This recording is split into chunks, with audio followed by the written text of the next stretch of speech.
Have to make tea அப்படிங்கிறத part 1ல பார்த்தோம். இப்போ பார்ட் 2ல டீ சம்பந்தமான சில வாக்கியங்கள் நம்ம தமிழ்ல சொல்லுவோம் இல்லையா? அதனுடைய இங்கிலீஷ் டிரான்ஸ்லேஷன் தான் பார்க்க போறோம். பார்க்கலாமா? ஃபர்ஸ்ட் ஒன், டீயை தொட்ட உடனே சூடா இருக்குன்னா ஐயோ அப்படின்னு கத்துவோம் இல்லையா? அதுக்கு தான் அவுச். டீ வந்து ரொம்ப சூடா இருக்கு அப்படின்னா ouch the tea is hot அப்படின்னு சொல்லலாம்.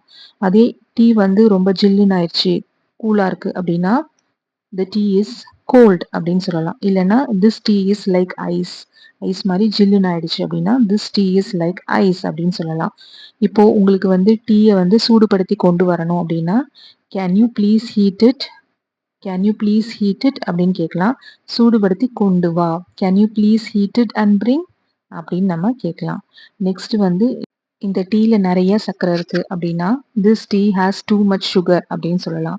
அதுக்கப்புறம் இந்த டீ வந்து எனக்கு இனிப்பா தெரியுது அப்படின்னா the tea is very sweet for me அப்படின்னு சொல்லலாம். இல்ல அப்படின்னா இந்த டீ வந்து சாப்பிடும்போது எனக்கு சுகர் சிரப் குடிக்கிற மாதிரி இருக்கு அப்படின்னா this tea is like sugar syrup அப்படின்னு சொல்லலாம். என்னோட டீல சர்க்கரையே இல்லை அப்படின்னா there is no sugar in this tea அப்படின்னு சொல்லலாம். இல்லைன்னா the tea has no sugar அப்படின்னு சொல்லலாம். Can I add a little, கொஞ்சம் நான் சேர்த்துக்குவா, கொஞ்சம் சர்க்கரை போட்டுக்குவா அப்படின்னா can I add a little. Next, இந்த டீ வந்து கசப்பா இருக்கு, திஸ் டீ இஸ் பிட்டர். அதுக்கப்புறம் எல்லாமே கரெக்டா இருக்கு, சர்க்கரை டிகாக்ஷன் எல்லாமே கரெக்டா இருக்கு அப்படின்னா த டீ இஸ் பர்ஃபெக்ட் அப்படின்னு சொல்லலாம். அதுக்கப்புறம் thank you, the tea is just right அப்படின்னும் சொல்லலாம்.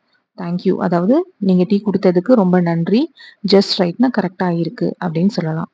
நெக்ஸ்ட், அதுக்கப்புறம் கடைசியா எப்பயுமே நீங்க வந்து ஃபர்ஸ்ட் வந்து அவங்களுக்கு தேங்க் பண்ணணும். அவங்க வந்து நீங்க கொடுத்த டீக்கு நன்றி அப்படிங்கிறதுக்கு பதிலாக தேங்க்யூ அப்படின்னு ஒரே வேர்ட்ல சொல்லிட்டு அதுக்கப்புறம் அந்த டீ எப்படி இருக்கு அப்படிங்கிறத நீங்க சொல்லணும். there is no sugar in the tea, the tea is bitter, the tea is perfect அப்படிங்கிறது ஃபர்ஸ்ட் தேங்க்யூ சொல்லிட்டு தான் நீங்க ஆரம்பிக்கணும். இந்த சீரீஸ் உங்களுக்கு பிடிச்சிருக்குன்னா மறக்காம லைக் பண்ணுங்க. நீங்க லைக் பண்ணாதான் இந்த சீரீஸை நான் கண்டினியூ பண்ணுவேன். இல்லை லைக்ஸ் வரல அப்படின்னா உங்களுக்கு பிடிக்கல அப்படின்னு நினச்சிட்டு இந்த சீரீஸை நான் வந்து குவிட் பண்ணிடுவேன். தேங்க்யூ.